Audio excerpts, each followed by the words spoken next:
हाँ जी, तो कैसे हो आप लोग? मैं आपका नीलेश भैया बहुत-बहुत स्वागत करता हूँ इस यूट्यूब चैनल पे। दोस्तों, आज की इस वीडियो में हम लोग पढ़ेंगे जो हम लोग क्लास 10th गणित का चैप्टर 3 का सेकंड प्रश्नावली यानी प्रश्नावली 3.2 पढ़ रहे थे, उसके आगे के क्वेश्चन। पहले वीडियो में हमने जो फर्स्ट क्वेश्चन था इसका प्रश्नावली 3.2 का उसे सॉल्व कर लिया था और सेकंड क्वेश्चन को भी सॉल्व कर लिया था। इस वीडियो में हम लोग अब आगे के क्वेश्चन को सॉल्व करेंगे, तो आप वीडियो में अंत तक बने रहना। बाकी चैनल को अभी तक आप सब्सक्राइब नहीं किए हो तो चैनल को सब्सक्राइब कर लेना और बेल आइकन को भी दबा लेना, जिससे मेरी सारी वीडियो की नोटिफिकेशन आपको मिलती रहे। और यार, मैं कई दिनों बाद ये वीडियो बना रहा हूँ, माफ करना, थोड़ा इस टाइम जानते हो काफी वर्क होता है। फिर भी अब मैं रेगुलर हो जाऊंगा। अब पर डे आपको वीडियोज मिलेगी तो आप भी रेगुलर हो जाओ। चलो हम लोग आगे के क्वेश्चन को आपका टाइम वेस्ट न करते हुए सॉल्व करते हैं। और बाकी कहूंगा, ये अभी स्क्रीन पे जो एप्लीकेशन दिख रही है यूपीएमएससी स्टडी, इसे भी आप डाउनलोड कर लेना, आपकी स्टडी में काफी हेल्प करेगी। यहाँ आपको model paper, previous year paper, उसके अलावा नोट्स, सारी चीजें मिल जाएंगी।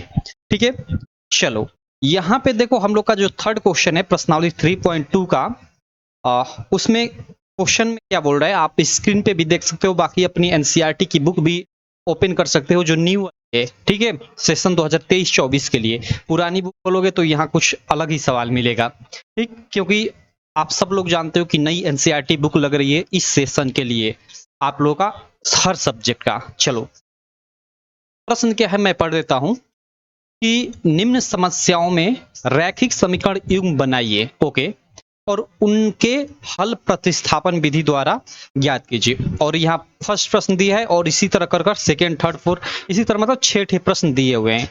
इसमें हमें समस्याएं कुछ दी हुई हैं। जैसे ये फर्स्ट समस्या क्या है कि दो संख्याओं का अंतर 26 है और एक संख्या दूसरी संख्या की 3 गुनी, उन्हें ज्ञात कीजिए। अब इससे हमें रैखिक समीकरण युग्म बनाना है और फिर इसको प्रतिस्थापन विधि से हल करना है।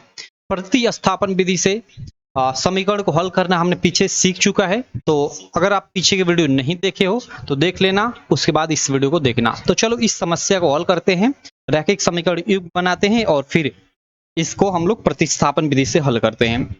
सबसे पहले तो हमें बोला कि दो संख्याओं का अंतर 26 है, हमें संख्याएं नहीं मालूम है, अंत में बोल याद कीजिए। तो हम लोग क्या करेंगे कि संख्याएं मान लेंगे कि माना कि पहली संख्या x तथा दूसरी संख्या y है। तो सिंपल यहाँ पे हम लोग लिखेंगे हल। यहाँ पे मैं लिख देता हूं हल, ठीक है। और फिर यहाँ लिखेंगे कि माना कि, यहाँ पे लिखेंगे माना कि पहली संख्या x तथा दूसरी संख्या y है, ठीक है। ये संख्याएं मान लेंगे, पहली संख्या हमने x मान लिया, दूसरी संख्या y। शुरू में ही बोल रहा है कि दो संख्याओं का अंतर 26 है, यानी अगर ये पहली संख्या x है और दूसरी संख्या y है तो x माइनस y, यानी दोनों का अंतर कितना है? 26 है। तो यहाँ पे लिखेंगे प्रश्नानुसार या प्रथम शर्तानुसार, ठीक है। मैं प्रश्नानुसार ही लिख देता हूं, आप पूरा लिख लेना, प्रश्नानुसार या प्रथम शर्त अनुसार ऐसे लिख देना। और उसके बाद लिखना यहाँ पे कि x माइनस वाई बराबर 26। ये हमें दिया हुआ है, मतलब दिया हुआ नहीं है, क्वेश्चन दो संख्याओं का अंतर 26 है ये बोल रहा है। तो हमने पहली संख्या x दूसरी संख्या y मान लिया और उनका अंतर 26 है, तो भाई x माइनस वाई दोनों का अंतर 26। सिंपल। आगे क्या बोल रहा है कि एक संख्या दूसरी संख्या की 3 गुनी है, तो यहाँ पे लिखेंगे पुनः, पुनः, या फिर लिख सकते हैं यहाँ की दूसरे शर्तानुसार, ठीक है। या फिर यहाँ पे आप लोग लिख दो कि पुनः। यहाँ क्या बोल रहा है कि एक संख्या दूसरी संख्या की 3 गुनी है, ओके। मान लो एक ये इधर x है और इधर एक संख्या मान लो y है, इसमें से एक संख्या दूसरी संख्या की 3 गुनी है। तो हमें दिया नहीं कि कौन सी 3 गुनी है, सिर्फ लिखा है कि एक संख्या दूसरी संख्या की 3 गुनी है। तो मान लो संख्या 3 गुनी है, ठीक है। तो 3 से इसमें करेंगे, इसलिए तभी तो ये दोनों बराबर होगा। तो x बराबर 3y, या इसको ऐसे भी लिख सकते हैं कि x माइनस 3y बराबर 0, और ये आपका समीकरण 1 हो जाएगा और ये आपका समीकरण 2 हो जाएगा। अब हमें दोनों समीकरण मिल गए। अब इसको क्या करेंगे कि प्रतिस्थापन विधि से हल करेंगे। सिंपल, चलो हल करते हैं। प्रतिस्थापन विधि से मैंने हल करना बताया था आपको कि कोई भी एक समीकरण लेना है आपको दोनों में से, ठीक है, और उसमें से x या y का मान ज्ञात करना है, और फिर मान लो इस समीकरण को लेकर आप x का मान ज्ञात कर रहे हो, तो x का जो मान प्राप्त हुआ है उसको समीकरण मतलब अगले समीकरण में, ऐसा नहीं कि इसी में, अगले इसमें आपको पुट अप कर देना है, यानी रख देना है, प्रतिस्थापित कर देना है और हल कर कर y का मान ज्ञात कर लेना है। तो चलो करते हैं। यहाँ जो समीकरण है मैं इसको लिख लेता हूँ और इसको इरेज कर देता हूँ, या चलो कोई दिक्कत नहीं, यहाँ पे अभी जगह है नीचे तो मैं लिखता हूँ। यहाँ लिखोगे कि समीकरण 1 या समीकरण 2 से, मैं समीकरण 2 को ही हल करता हूँ। समीकरण 2 से या समीकरण 2 को हल करने पर ऐसे भी आप लिख सकते हो, और समीकरण 2 क्या है, x माइनस 3y बराबर 0, ठीक है, x माइनस 3y बराबर 0, या यहाँ से x बराबर क्या हो जाएगा 3y, और इसको हम लोग समीकरण थर्ड ले लेंगे, इसको हम लोग समीकरण थर्ड ले लेंगे। अब x का मान कितना गया 3y के बराबर, आप बोले कि यहाँ हाँ यहीं पे था x बराबर 3y, तो क्या हम इसको समीकरण 2 नहीं लिख सकते थे, लिख सकते थे, कोई दिक्कत नहीं, यहाँ पे भी डायरेक्ट ले सकते थे, लेकिन मैं एक ये समीकरण इस टाइप का बना दिया, इस टाइप का, ठीक। चलो तो ये x बराबर 3y हो गई, ये समीकरण आपकी थर्ड हो गई। अब यहाँ x का मान 3y आया, इस x के मान को हम लोग समीकरण 1 में प्रतिस्थापित करेंगे, तो यहाँ हम लोग लिखेंगे कि x का मान, x का समीकरण 3 से समीकरण 1 में प्रतिस्थापित करने पर, या ये भी लिख सकते हो कि x का मान समीकरण 1 में प्रतिस्थापित करने पर, ठीक है, आप लोग लिख लेना, मैं लिखता नहीं हूं, नहीं तो टाइम लगेगा, ठीक। अब समीकरण 1 क्या है, x माइनस वाई बराबर 26, तो यहाँ x माइनस वाई बराबर मैंने 26 कर दिया, सिंपल। अब x का मान क्या है, यहाँ x का मान 3y है, क्लियर, आई होप आपको दिख रहा होगा यहाँ पे। तो x के जगह पे हम लोग क्या रखेंगे 3y, और ये माइनस वाई पहले से है तो माइनस वाई, और बराबर ये 26 है तो 26, 3y में से y गया तो 2y बचा, और ये बराबर 26, तो यहाँ y बराबर क्या हो जाएगा 26 बटे ये 2y है, 2 गुणे y है, तो उधर जाकर बट्टा हो जाएगा, तो इधर जाकर मतलब इधर गुणा है तो उधर जाकर भाग हो जाएगा, ठीक। तो यहाँ देखो, अब ये 2 से भाग देंगे तो ये कटकर 13 आ जाएगा, यानी y का मान कितना गया 13 आ गया। अब इस y के मान को हम लोग क्या करेंगे, इस समीकरण जो यहाँ थर्ड थी x बराबर 3y, इसमें रखकर हम लोग x का मान ज्ञात कर लेंगे। तो यहाँ आप लिखना कि y का मान समीकरण 3 में प्रतिस्थापित करने पर या रखने पर एक ही बात हुआ। और समीकरण 3 क्या है, समीकरण 3 है कि x बराबर 3y, तो बराबर 3 और गुणे y का मान हमने निकाल लिया है 13, तो ये 13 तिया 39, ठीक है। ये क्या हो गया, इधर ही मैं लिख देता हूँ बराबर ये 39, यानी एक संख्या आपकी 39 हो गई और एक संख्या 13 हो गई। x यानी पहली संख्या हमने जो x माना था उसका मान कितना है 39 है, और दूसरी संख्या जो हमने y माना था उसका मान कितना है 13 है, सिंपल। इसका आप अंतर भी आप लोग कर लेना, अंतर देखो करोगे तो 9 में से 3 गया 6 और 3 में से 2 गया 1, 26, अंतर भी 26 आ रहा है, मतलब बिल्कुल ये सेटिस्फाइड हो रहा है, बिल्कुल सही आंसर है, हम लोग चेक भी कर सकते हैं। तो इस तरह से जो ये क्वेश्चन है वो हल करना है। आशा करता हूँ आपको एकदम अच्छे से क्लियर हो गया होगा, अच्छे से समझ में आ गया होगा। अगर आपके एग्जाम में आता है तो आप ये क्वेश्चन जो आएगा ये कोई विधि नहीं कि इसको प्रतिस्थापन विधि से ही हल कीजिए, हालांकि एक क्वेश्चन आता है कि निम्न समीकरण को प्रतिस्थापन विधि से हल कीजिए। अगर ऐसा क्वेश्चन आता है प्रतिस्थापन विधि विलोपन विधि कुछ नहीं बोलता है, तो सिंपल उसको आप विलोपन विधि से ही हल करना, क्योंकि विलोपन विधि से हल करना समीकरण को आसान होता है, और विलोपन विधि को हम लोग अगले प्रश्नावली 3.3 में पढ़ेंगे, ठीक है।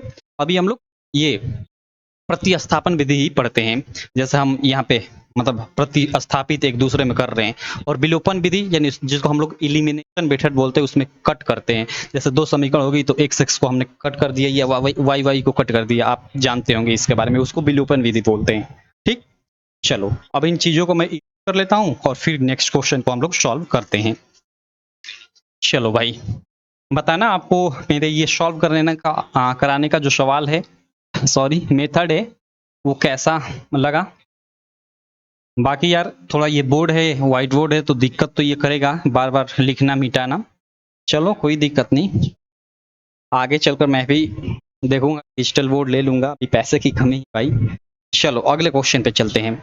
ओके ये सेकंड क्वेश्चन, सेकंड क्वेश्चन में हम लोग कुछ एक्स्ट्रा चीजें सीखेंगे, ठीक है। एक मिनट यार, बहुत गर्मी भी है। इसमें बोल कि दो संपूरक कोणों में बड़ा कोण छोटे कोण से 18 डिग्री अधिक है, उन्हें ज्ञात कीजिए। यहाँ एक चीज आया, संपूरक कोण। संपूरक, अगर इसके बारे में आप लोग नहीं जानते तो आप क्वेश्चन को नहीं कर पाओगे। एक होता है संपूरक, एक होता है कोटिपूरक। दो कोण होते हैं, एक संपूरक कोण, एक कोटिपूरक कोण, ठीक है। ये क्या होते हैं इनको समझा देता हूं। तो संपूरक क्या होता है? ऐसे दो कोण जिनका योग 180 अंश हो, वह क्या होता है? संपूरक कोण होता है। ऐसे दो कोण जिनका योग 180 अंश होता है, वो संपूरक कोण होता है। क्लियर? और ऐसे दो कोण जिनका योग 90 अंश होता है, उसको हम लोग कोटिपूरक कोण बोलते हैं। तो आप इस बात को याद रखना। जैसे अगर मैं संपूरक कोण का एक उदाहरण दूं, तो मान लो एक 80 डिग्री मैं ले लिया एक कोण, तो दूसरा कितना होगा? 100 डिग्री का होगा, ठीक है। क्यों? क्योंकि तभी तो इन दो का योग 180 होगा। तो ये क्या है? संपूरक कोण का युग्म है। क्लियर? अगर मैं कोटिपूरक कोण बोलूं तो कोटिपूरक कोणों का योग 90 अंश होता है। तो मान लो एक कोण 30 अंश है, तो दूसरा कोण आपका कितना होगा? 70 होगा, क्योंकि तभी तो दोनों का योग 90 होगा। सॉरी, 70 नहीं होगा, 7 3 10 100 हो जाएगा, 60 होगा, 6 3 9, ठीक है। तभी तो इन दोनों का योग 90 अंश होगा। तो इनको हम लोग क्या बोलेंगे? कोटिपूरक। एक दूसरे के क्या है? ये कोटिपूरक है। और 80 और ये 100 दोनों मिलकर 180 अंश का कोण बनाएंगे, तो ये दोनों एक दूसरे के संपूरक कोण है। तो आशा करता हूं आप संपूरक कोण और कोटिपूरक अच्छे से समझ गए होंगे। बाकी आगे हम लोग जब रचनाओं से संबंधित चीजें पढ़ेंगे तो इनके बारे में और डिटेल में हम लोग कोणों के बारे में पढ़ेंगे। अभी इतना यहाँ पे याद रखिए कि संपूरक कोण जिन दो कोणों का योग 180 अंश हो उसे कहते हैं। कोटिपूरक कोण उन दो कोणों को कहते हैं जिनका योग 90 अंश हो। काम खत्म। चलो अब हम लोग क्वेश्चन को सॉल्व करते हैं। उससे पहले इसको थोड़ा इरेज में कर लेता हूं। क्वेश्चन क्या है? देखो, सिंपल सा क्वेश्चन है। दो संपूरक कोणों में बड़ा कोण छोटे कोण से 18 डिग्री अधिक है। मतलब जो बड़ा कोण है छोटे कोण से 18 डिग्री अधिक है। क्लियर? यानी दोनों कोणों में अंतर कितना है? कोणों में 18 डिग्री का अंतर है। सिंपल। अब बात को समझे, क्वेश्चन क्या बोल रहा है, ध्यान से पढ़ना है कि दो संपूरक कोणों में बड़ा कोण जो है छोटे कोण से 18 डिग्री अधिक है। तो इसका मतलब अगर छोटा कोण 10 डिग्री का होगा तो बड़ा कोण इससे 18 डिग्री अधिक होगा, बोल रहा है। तो वो कितना होगा? इसमें आप 18 जोड़ दो, तो ये हो जाएगा आपका 26 डिग्री। दूसरा वाला कोण, सॉरी माफ करना, मैंने 16 जोड़ दिया, 18 दिखे ना। तो पहला कोण अगर 10 डिग्री का है तो दूसरा 28 डिग्री का होगा, और ये बड़ा वाला होगा। क्यों? क्योंकि बोल रहा है कि जो बड़ा कोण है ना, ये छोटे से 18 अधिक है। तो देखो इसमें 18 आप जोड़ोगे तो ये 8 और 2 28 डिग्री का होगा। ये तो मैंने ऐसे एज्यूम कर लिया, लेकिन सवाल के अनुसार देखते हैं क्या आंसर आता है। ठीक, मतलब दोनों में कितने का अंतर है? 18 का अंतर है। तो यहां से देखो समीकरण कैसे बनाएंगे। आप मान लो कि बड़ा कोण x तथा छोटा कोण y है। यहाँ पे मैं मान लेता हूं, यहां से मैं लिखता हूं हल, ठीक है। और मानता हूं, यहां से मान लेता हूं कि माना कि बड़ा कोण x तथा छोटा कोण y है। हमने बड़े कोण को x मान, छोटे कोण को y मान लिया। तब यहां लिखेंगे हम लोग प्रथम शर्तानुसार, या प्रश्नानुसार भी आप लोग लिख सकते हो। क्या लिखोगे? सबसे पहले तो कोटिपूरक कोण भाई, अगर सॉरी संपूरक कोण आपके मन में आया तो संपूरक कोण जो आपको ये ध्यान में रखना है कि कोणों का योग, दो कोणों का योग 180 अंश होगा। प्रथम शर्तानुसार यहां पे हम लोग बोल सकते हैं कि x प्लस वाई बराबर 180 अंश। ठीक, अब देखो दूसरी शर्तानुसार, यहां पे प्रश्नानुसार लिखे हो तो यहां पे आप पुनः भी लिख सकते हो। हमें एक क्लू दिया है क्वेश्चन में कि दो संपूरक कोणों में बड़ा कोण छोटे कोण से 18 डिग्री अधिक है, मीन्स उनका अंतर कितना है 18 डिग्री, यानी सकते हैं कि बड़ा कोण x हमने माना है तो छोटा कोण इसमें से अगर घटाएंगे तो दोनों में अंतर 18 डिग्री का आएगा। क्यों? क्योंकि बोल रहा है कि बड़ा कोण जो है छोटे कोण से 18 अधिक है, तो इसमें से हम लोग छोटा कोण घटाएंगे बड़े कोण में से तो 18 बचेगा। सिंपल। अब देखो ये हम लोग की फर्स्ट समीकरण हो, ये हम लोग की सेकेंड समीकरण हो। अब इसको हम लोग हल कर कर और x और y यानी दोनों कोणों का हम लोग कर लेते हैं, जिसमें से x बड़ा कोण होगा और y छोटा कोण होगा। तो चलो यहाँ हम लोग लिखेंगे कि समीकरण 1 से, या समीकरण 1 को हल करने पर समीकरण 1 को मैं लूँ 2 को लूँ, कोई भी हम लोग सकते हैं। चलो मैं 2 ही ले लेता हूँ समीकरण 2 से। अब समीकरण 2 क्या है, x माइनस वाई बराबर 18 है, ठीक है 18 डिग्री वही। तो यहाँ से x बराबर क्या हो जाएगा 18 माइनस वाई, और इसको हम लोग समीकरण थर्ड ले लेंगे। भाई साहब प्लस वाई होगा, या माइनस है उधर जाएगा तो प्लस होगा। देखो यही छोटी छोटी गलतियां होती है एग्जाम में, आपसे मुझसे भी होती है, जैसे यहाँ पे हुई सबसे होती है। तो इन छोटी छोटी चीजों को आपको ध्यान रखना है। सवाल को अगर एग्जाम में कर रहे हो तो आराम से धीरे धीरे करना है, मतलब औजाहट में नहीं करना है, क्योंकि आपके एग्जाम में बहुत टाइम होता है, 3 घंटे का टाइम बहुत सफिशियंट होता है, जिससे आप आराम आराम से सवालों को कर सको। ठीक है, तो यहाँ पे देखो x माइनस वाई बराबर 18, ये तो हम लोग की समीकरण 2 थी, इसको लेकर हमने हल कर कर x का मान ज्ञात कर लिया। तो यहाँ से x और ये उधर जाएगा तो माइनस है तो प्लस हो जाएगा, यानी 18 प्लस y हो जाएगा, और ये आपका समीकरण थर्ड हो जाएगा। अब इस x का मान हमने समीकरण 2 से निकाला है, तो इसलिए x के मान को हम लोग समीकरण 1 में प्रतिस्थापित करेंगे, न कि इसी में प्रतिस्थापित करेंगे, गलत हो जाएगा। ठीक है, तो इसको हम लोग इसमें प्रतिस्थापित करेंगे।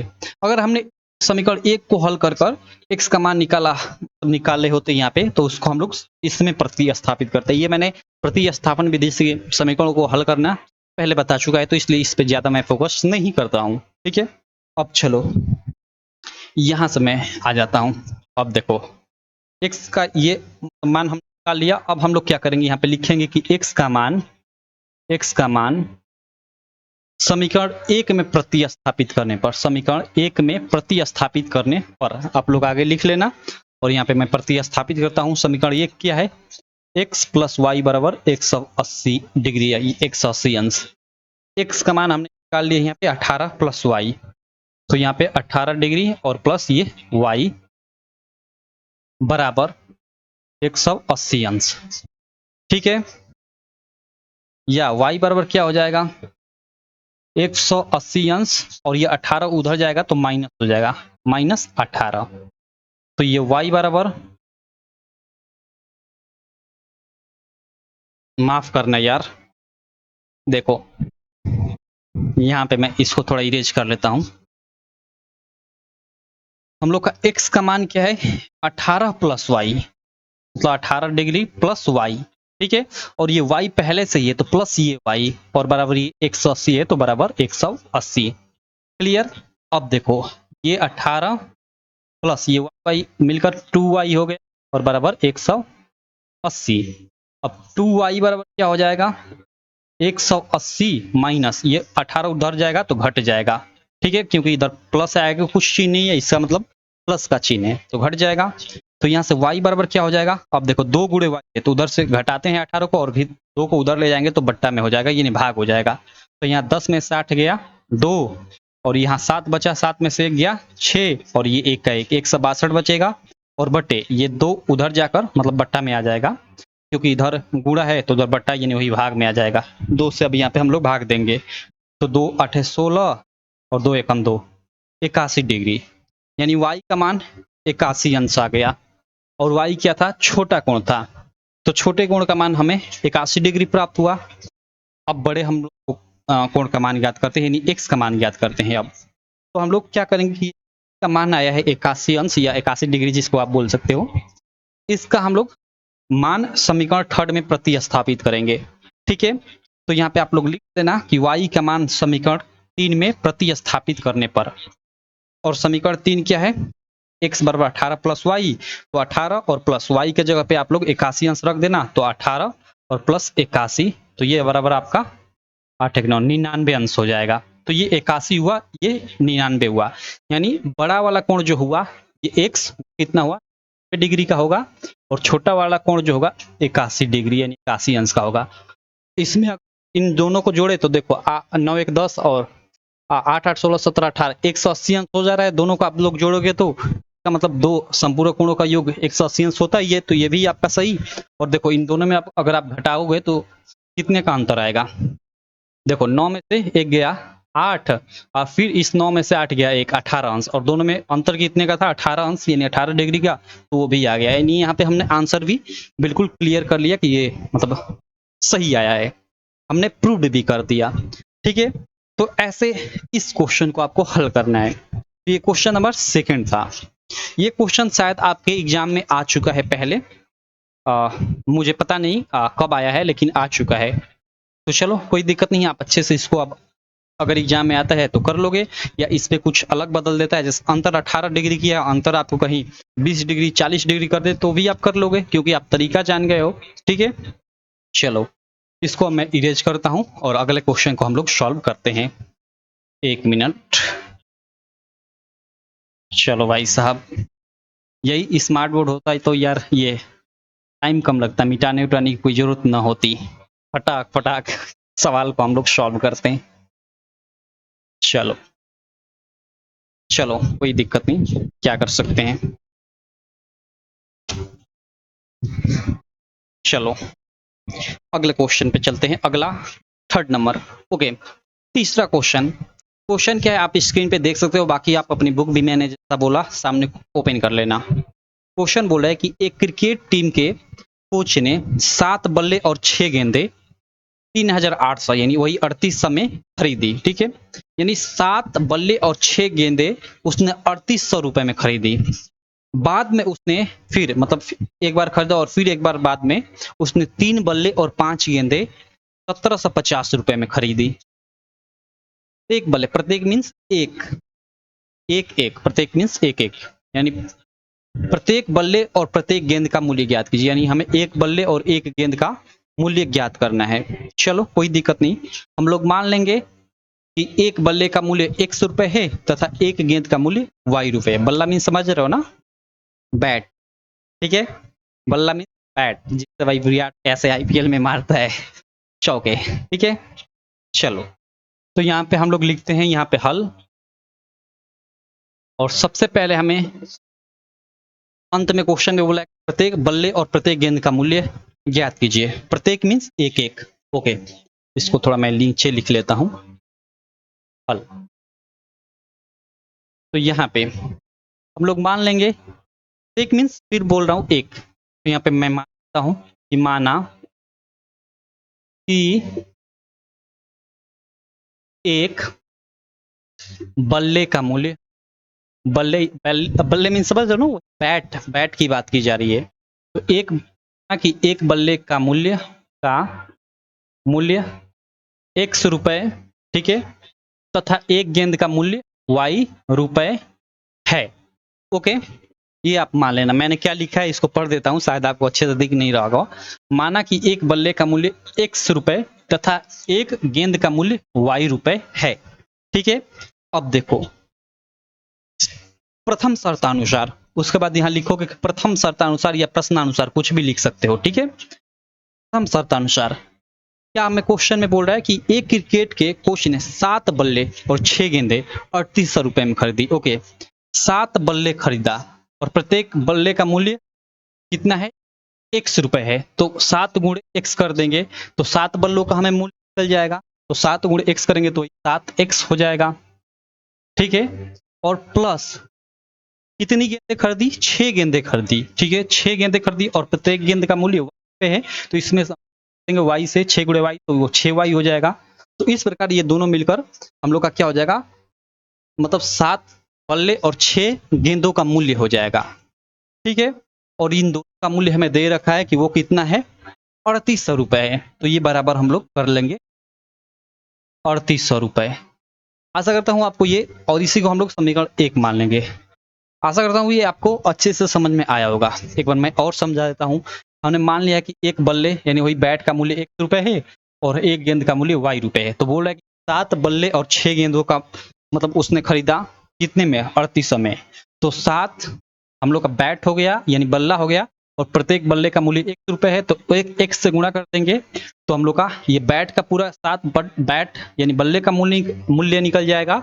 और यहाँ पे 6 उसने गेंदें खरीदी और प्रत्येक गेंद का मूल्य y रुपए है, तो 6 में हम लोग गुणा कर देंगे तो हम लोग का 6 गेंद का मूल्य निकल जाएगा। और इन दोनों का बोल रहा है कि 7 गेंदे और 7 बल्ला और 6 गेंद दोनों को कितने में खरीदा, 3800 रुपए में। तो दोनों का योग 3800 के बराबर कर देंगे, तो ये समीकरण हम लोग का फर्स्ट हो जाएगा दूसरी शर्तानुसार। ठीक है, सिंपल इसी को लेकर दूसरी समीकरण बनाए। दूसरे आगे क्या बोल रहा है कि बाद में उसने फिर 3 बल्ला ओके और एक बल्ले का मूल्य 100 रुपए माना है, तो 1 से गुणा कर देंगे तो हमें 3 बल्ले का मूल्य निकल जाएगा। और यहाँ पे प्लस करेंगे, क्यों, क्योंकि यहाँ बोल रहा है दोनों को सेपरेट कर रहा है कि 3 बल्ले तथा 5 गेंदों का मूल्य 1750 रुपए है।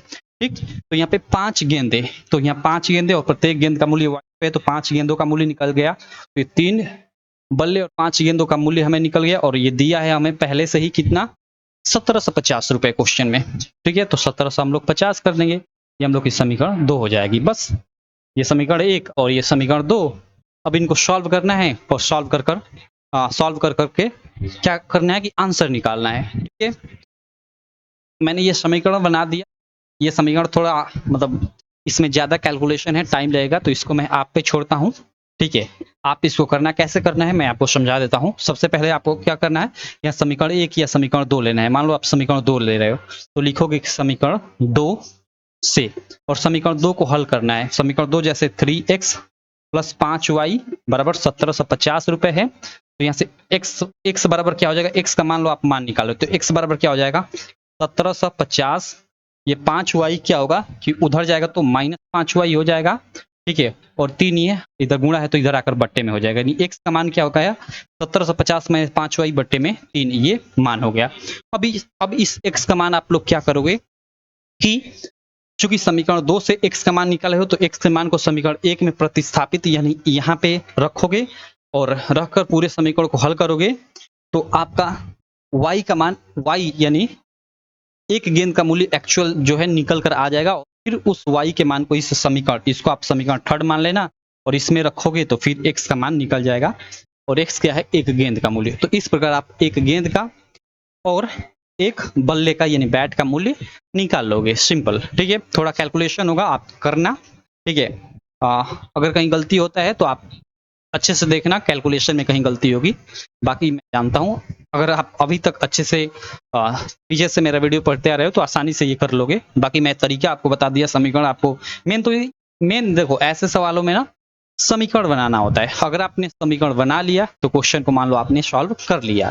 ठीक है, तो समीकरण तो मैंने पहले से ये बना ही दिया, बस आपको हल करना है। हल करने का तरीका भी मैं बता दिया। ठीक है, तो चलो ये रहा हम लोग का तीसरा क्वेश्चन। अब हम लोग क्या करते हैं कि आगे के मतलब 3 और क्वेश्चन है इस प्रश्नावली में, चौथा, पांचवा, छवा। ठीक है, उन 3 क्वेश्चन को हम लोग अगले यानी नेक्स्ट सॉल्व करेंगे, और फिर उसके बाद अगली प्रश्नावली पे हम लोग चलेंगे। ठीक है, यानी विलोपन विधि से हम लोग समीकरण को कैसे हल करेंगे, और फिर उस प्रश्नावली को हल करने के बाद इस चैप्टर के कुछ ऑब्जेक्टिव क्वेश्चन पढ़ेंगे, और फिर हम लोग अगला चैप्टर हो सकता है द्विघात समीकरण शुरू करें, या कोई और चैप्टर द्विघात समीकरण ही शुरू करेंगे। ठीक है, तो चलो, आशा करता हूँ ये मेरी वीडियो आपको काफी अच्छी लगी होगी। तो यार चैनल को सब्सक्राइब कर देना, वीडियो को लाइक कर देना, और साथ ही मेरे दोस्त, आप अभी मैं आपको स्क्रीन पे शो करा देता हूँ, सॉरी माफ करना, ये जो अभी आपको ये एप्लीकेशन दिख रही है यूपीएमएसपी स्टडी, इसे आप लोग डाउनलोड करें ना, ये आपके स्टडी में काफ़ी हेल्प करेगी। प्ले स्टोर से आप इसे डाउनलोड कर सकते हो, बाकी इसका लिंक भी इस वीडियो के मैं डिस्क्रिप्शन में डाल दूंगा। ठीक है, यहाँ पे आपको आपका प्रीवियस ईयर पेपर जो अभी 2023 का पेपर हुआ है जाएगा सारा का सारा, और साथ ही नोट्स भी जो भी मेरे पास है यहाँ बिल्कुल फ्री में पड़ा हुआ है, तो आप ऐप डाउनलोड कर उनका यूज कर सकते हो अपनी स्टडी में। ठीक है, तो चलो मैं मिलता हूँ आपसे नेक्स्ट वीडियो में, तब तक के लिए थैंक यू।